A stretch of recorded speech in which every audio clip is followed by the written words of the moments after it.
A gorgeous and delicious no-knead green olive and roasted garlic artisan bread can be made at home.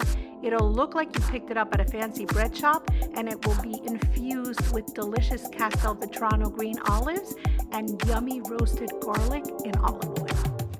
Sally that girl in the kitchen.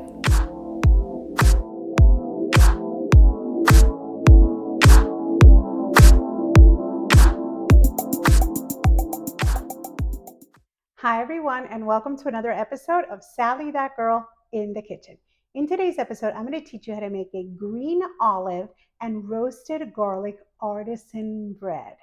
Yes, how absolutely delicious does that sound? So we're going to be using Castelvetrano olives, beautiful Italian olives, to make this bread, and we're going to be incorporating some delicious cloves of garlic that we are going to roast in olive oil first to create this delicious garlic confit. Then we're going to bring it all together, and we're going to do this no-knead artisan bread, which takes no work, so easy. You're going to put it together, let it rise, and you're good to go. It is so delicious. And of course, we're going to have that olive oil that's infused with garlic that we're going to use for dipping at the end. I am so excited that my mouth is literally salivating. So if you've ever watched any of my artisan breads before, my Kalamata olive artisan bread is the most popular artisan bread video that I've ever created.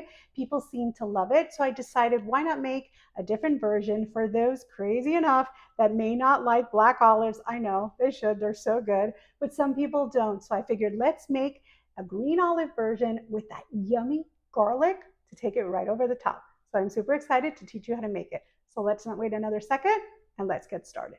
To get that crusty exterior on your delicious artisan bread and that fluffy interior, everyone knows that there's nothing better than using an enamel-coated cast iron Dutch oven. So this is the Lodge 7.5 quart enamel cast iron Dutch oven with lid and dual handles.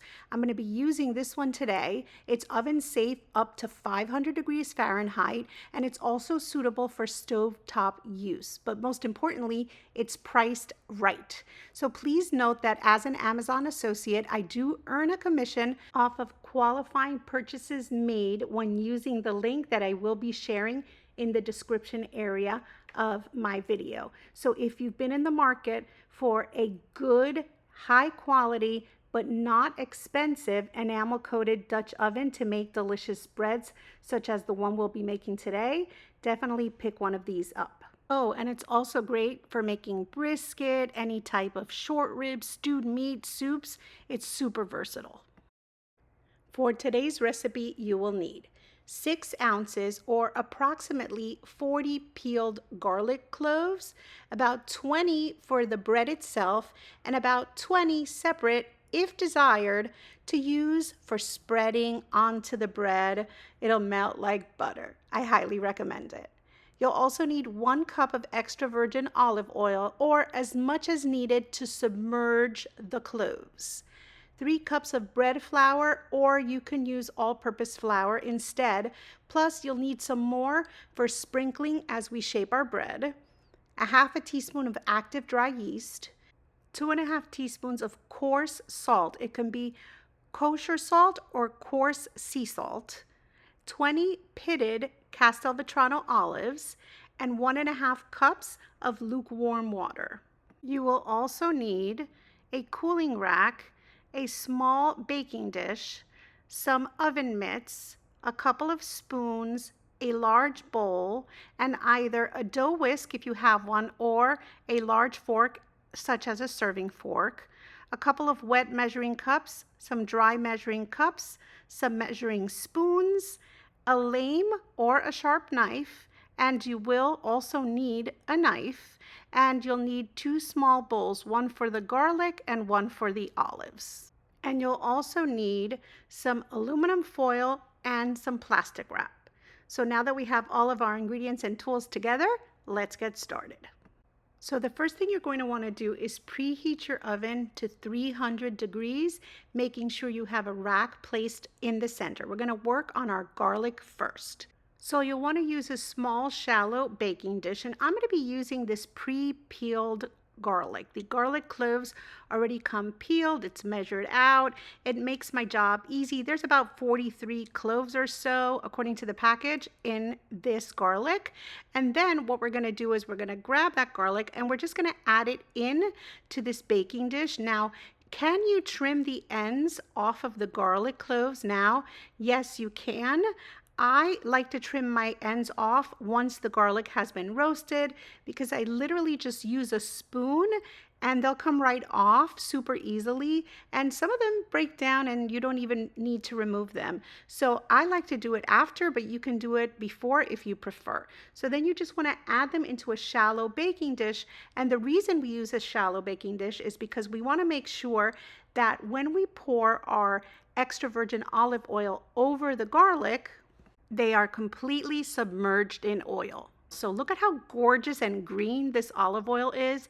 This is a single source olive oil, Italian olive oil, and I just absolutely love it because we are using Italian Castelvetrano olives after all, and I just think it's perfectly suited. So you see how I've submerged the garlic in this particular size of baking dish. It took 1 cup. So then all we're going to do is we're going to grab this, we're going to cover it well with aluminum foil, and then we'll be placing it on a center rack of our oven because we want to make a garlic confit. We don't want the oven too hot because we don't want to fry this garlic. So we're going to pop it in on a center rack and we're going to set a 60-minute timer to allow this to slowly become absolutely delicious, golden, and gorgeous. So now we're going to work on our pitted Italian Castelvetrano olives. What we're going to do is we're going to grab our olives. We're going to cut them in 3. This is what the olive looks like whole. It's already been pitted, which is super convenient. And then I just like to slice them into 3 parts. And that way I feel we get a nice distribution amongst the bread along with that yummy roasted garlic. So now, our olives are ready. We're just going to set those aside. We're going to bring out our beautiful roasted garlic. It's been an hour and it's smelling insanely delicious in the kitchen. Then you want to very carefully uncover them, careful with the steam, and look at how gorgeous they are sizzling in that extra virgin olive oil. And the smell, wow. There's something really crazy delicious about roasted garlic, and the transformation is incredible. They become mild and soft and spreadable and absolutely delicious. So as I said earlier, we made enough to put half of these cloves into our bread, and the other half we are going to save for spreading and for dipping with that delicious olive oil. So what I like to do is I just scoop out about half of the cloves into a separate bowl. You don't need to count or measure it out. You just want about half, which should be about 20 cloves or so. And you don't have to strain your cloves because it's okay if you get just a touch of that extra virgin olive oil that's been infused with garlic, because that's just going to add an extra depth of flavor into our no-knead artisan bread. So that's perfect. You see how I have a little bit here at the bottom of this bowl? That's absolutely perfect. So now what you want to do is grab your large bowl and your bread flour or all-purpose flour, both will work well. And what I like to do is I like to grab a fork and loosen the flour, whether you're using it out of a container or out of the bag. You want to loosen the flour if you're going to be scooping with a cup, so that way you don't get too much flour when you measure it out. So always loosen up that flour before measuring. And you're going to want to repeat that 3 times. You're looking for 3 cups of flour. So once your flour is in, make sure you have it in a mound shape, because what we're going to do is we're going to add our active dry yeast at the top of the mound. This is a half a teaspoon of active dry yeast, and I just like to sprinkle it right on top of the mound. That way I keep it away from salt, which I'm going to be adding to the outside of the mound. That's 2.5 teaspoons of coarse salt. You can use kosher salt or coarse sea salt, and you just want to sprinkle it on the outer edge away from the yeast. Then you're going to come in with your garlic. So as I explained before, I'm just going to use my spoon and I'm going to cut off any ends that seem a little tough. But of course, if they don't bother you, you can add your garlic as is. I like to take off the ends, and then I like to use my spoon and just roughly chop up my garlic cloves so they're not completely whole. I chop them up, and then I'm going once again on the outer edge of the mound, and I'm adding all of that incredibly delicious olive oil infused roasted garlic. The smell is insane, and wait till you bake this. It's so crazy good. So make sure to get all of that garlic in. Excuse my hands, they're clean, just wash them. And then just add them all right in, and then bring over your beautiful sliced green Castelvetrano Italian olives. And we're gonna just add those right in around the edge of the mound. And at this point, you can already picture how absolutely beautiful the inside of this bread is going to be. So now you just want to measure out into a wet, microwave-safe measuring cup, 1.5 cups of water. You want to put it in the microwave for about 40 seconds until it's lukewarm, not piping hot, just warm to the touch. And then you gently pour that around the outer edge once again. And there you have it. And why do we do this? Because we want to gently now incorporate that yeast. So I'm going to be using a dough whisk, but a large fork, such as a serving fork, will also work well. And then I'm just going to gently come in and I'm going to combine all of the ingredients. I'm going to bring all of those wet ingredients from the outside. I'm going to bring them in, and then I'm going to use my tool or my fork to just scrape down the sides of my bowl as I go along. This is all it takes to make this incredible no-knead green olive and roasted garlic artisan bread. It's literally just mixing ingredients up and you are good to go. There's no kneading whatsoever, and it just maybe takes a minute or two to just stir everything together, making sure to pick up any dry flour that is clinging to the bowl. And that's it. You're just going to create a shaggy dough. And from that shaggy dough, miraculously, you're going to get a beautiful artisan bread. So at this point, if anything stuck to your dough whisk or fork, you just want to clean that off and add it in with your dough. And your dough is pretty much ready to go. All you're going to do is cover it well with plastic wrap. Being that this is a large bowl, I'm going to use 2 pieces. Just want to make sure to keep that air out as my dough rises. I don't want to dry out my dough. So I cover it really well. And then all you want to do is find a draft-free spot to let your dough rise. I'm going to be using a little corner in my kitchen, but you need 4 hours for this to rise and be ready to bake. I do not recommend leaving it overnight. 4 hours is enough because you don't want to create bacteria, because you do have roasted garlic and there's a lot of moisture in the dough. So after 4 hours, that's all it took, your dough is ready to be shaped and baked. But before we do that, you want to pop in your beautiful Dutch oven into the oven, and you want to set your oven to 450 degrees because you want it piping hot. And you want to set a 45-minute timer. Dutch oven has the lid and all. You want it all really, really hot and ready for when your dough is ready to go in. So then you're just going to grab a piece of parchment paper, lay it out on your counter, then just grab your flour and a spoon, and what you're going to do is you're just going to spoon some of that flour onto the parchment.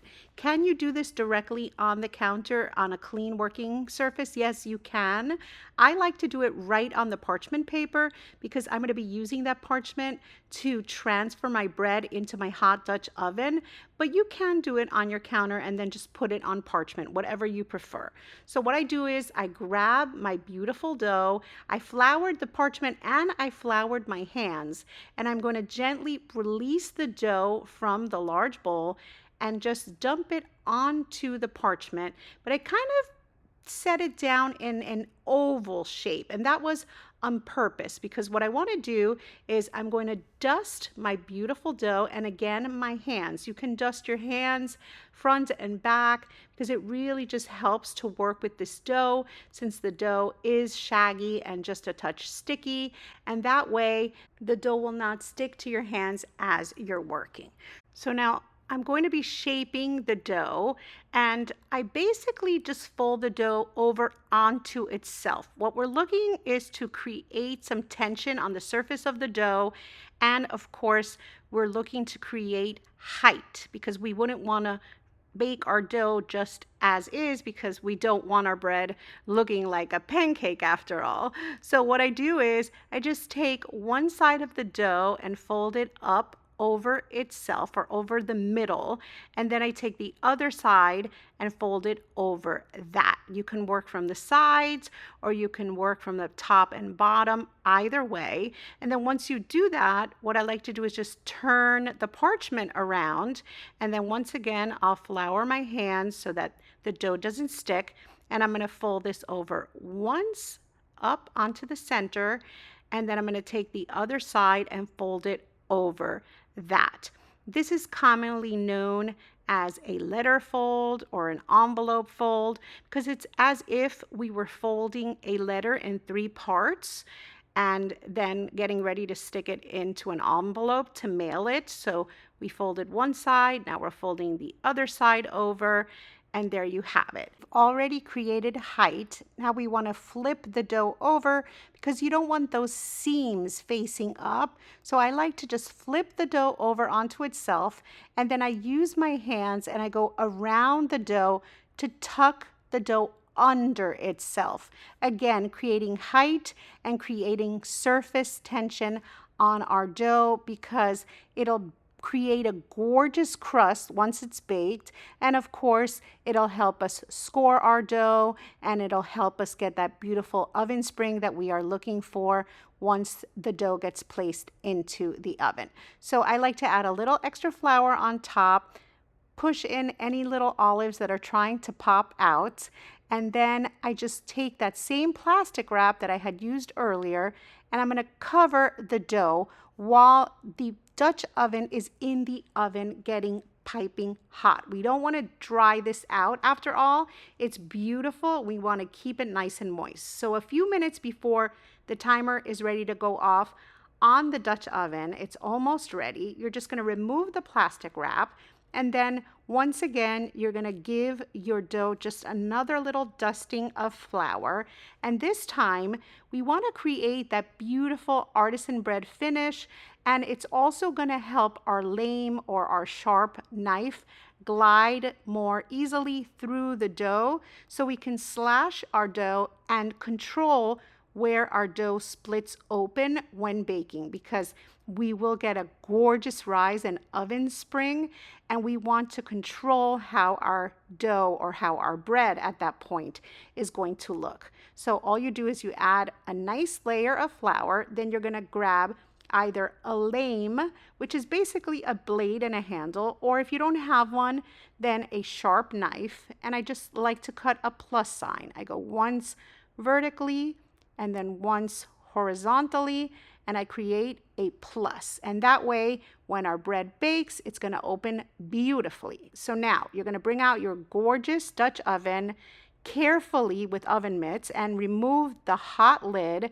Then use the parchment paper to bring that beautiful dough in to the hot Dutch oven, being very careful. Make sure you put your oven mitts back on, replace the hot lid, and then grab your Dutch oven with your dough in it, place it on a center rack of your oven, and set a 30-minute timer to begin the baking process.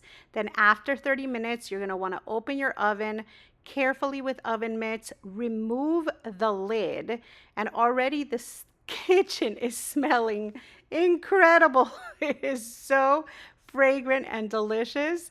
Then you want to put it back into the oven and set a second timer, but this time you need 7 minutes to finish baking your beautiful bread and allowing that crust to get nice and golden. And after 7 minutes, using your oven mitts, you want to bring that beauty out and look at how absolutely stunning and gorgeous that bread looks. And the smell, I wish you were here to smell this bread. Move my camera back a touch just so you can get a better view. And what I'm doing is I'm grabbing the parchment and transferring my bread over to a cooling rack by using that parchment paper. So of course, be careful. The inside of the Dutch oven is very, very hot. And so once you bring it over, you just want to very gently, I'm using my nails, but if you don't have nails, then just wear some oven mitts. It's hot. And you want to remove the parchment and just take a moment to breathe it in and to enjoy the beautiful sight. Look at those Castelvetrano olives trying to just burst out of our beautiful, crusty, no-knead artisan bread. Can you believe there was no kneading involved and we end up with such a gorgeous loaf? So this is the hardest part of all. It's waiting. You want to make sure to let it cool for a full 40 minutes minimum before slicing into your bread, because you don't want your bread to end up gummy if you don't give it enough time to release the steam. So at that point, you can place it on a cutting board, serve some of that garlic infused extra virgin olive oil and extra garlic cloves, a chunk of Parmigiano Reggiano, some black pepper for grinding. So this is how I love to serve this. I just add some fresh ground black pepper right into that delicious infused olive oil and those yummy garlic cloves. Then I grab a piece of Parmigiano Reggiano, grate it right on top of all of that. And this is a flavor experience. Now, this bread is good 100% by itself, but I'm telling you, that little side that I just prepared really is going to take this over the top. So now we're finally ready to slice. And of course, we're getting very close to my favorite part, the tasting. It is feeling beautiful. The exterior is nice and crunchy and crusty, but the interior is just airy and beautiful. There's something special that happens when adding the roasted garlic into the bread. It really gives it a very different texture because of the moisture in the garlic and the olives. This is divine. I cannot wait to bite into it. It smells incredible. Oh my goodness, it smells so crazy good. I'm telling you, like straight out of an artisan bread shop. How absolutely gorgeous and appetizing does that look? Okay, so as I've said many times before, enough with the admiring. It's now time to taste it. Those gorgeous Italian olives and those cloves of garlic roasted throughout the bread. It needs nothing more. The texture is so beautiful. The crust, the crumb, absolutely yummy. I can't wait to take a bite. Oh yeah, delicious. This is definitely in competition with that Kalamata olive artisan bread. It's super fluffy on the inside. The crust is absolutely golden, gorgeous, and crusty. It's absolute perfection. And of course, if you love garlic the way I do, a little bit of that garlic infused oil. Oh yeah, and an extra clove of garlic that will just spread onto the bread like butter. It literally just breaks down and spreads easily. And a little bit of cheese and black pepper, and this is going to be over the top. I'm salivating. Oh my. This is spectacular. There aren't enough words to describe it. It is so ridiculously good. Look at how delicious those edges are, nice and golden. And that bread is fluffy and it's got that garlic. And the olives running throughout. It is so crazy good. You can eat this alone. You can dip it the way I'm dipping it. So, so yummy. I'm going in for another bite. Mmm. Mm-mm-mm. It literally is a flavor explosion. And of course, that crust is just complete perfection. You know I'm going to eat this slice too, right? I just can't get enough. So good. Also note that this bread toasts beautifully and you'll get that smell of garlic again in your kitchen. It is so crazy good. So if you don't consume it all on the day that you make it, I highly recommend you refrigerate it because it does have garlic after all. You don't want bacterial growth. So put it in the fridge and then you can just pop a slice into the toaster and it will be as if you just made it. So good.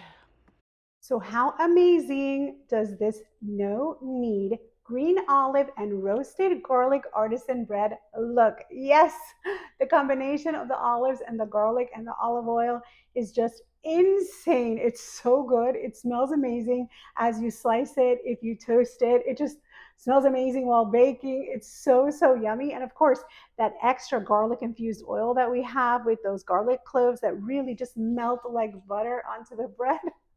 And of course, if you want to do it the way I did and you add a little crushed black pepper and some fresh Parmigiano Reggiano, wow, wow, wow. It's a flavor experience, believe me. I'm obsessed. I'm holding back to not go over and have another piece because it is that good. And as I mentioned earlier, I am adding the link to the enamel coated Dutch oven that I use to make this bread because that really helps keep the steam in as we begin the baking process, and it's very well priced. I will add the link into the description area, but as an Amazon influencer and an Amazon associate, please understand I do make a small commission if you pick one up using my link. So thank you in advance for that. I appreciate it. And of course, if you're not following me on social media, make sure to follow me everywhere: Facebook, Instagram, Pinterest, TikTok, X, Snapchat, Threads. I'm pretty much everywhere. And you can find all of that in my link tree that is attached to the YouTube banner here on YouTube or at the top of my Facebook and Instagram, Sally That Girl in the Kitchen pages. So if you need to find me or my shops, you will be able to find me all over social media by just visiting that link tree and you'll be able to get there. So once again, I just want to take a moment to thank you so, so much for watching. I love that you're here with me. I love sharing the recipes that I make for myself and for my family and that I absolutely adore. And I know you're going to love them too. Trust me. Nah, better yet, don't trust me. You're going to have to try to make this recipe yourself. And once again, thank you so much for being here, and I'll see you next time. Sally That Girl in the kitchen.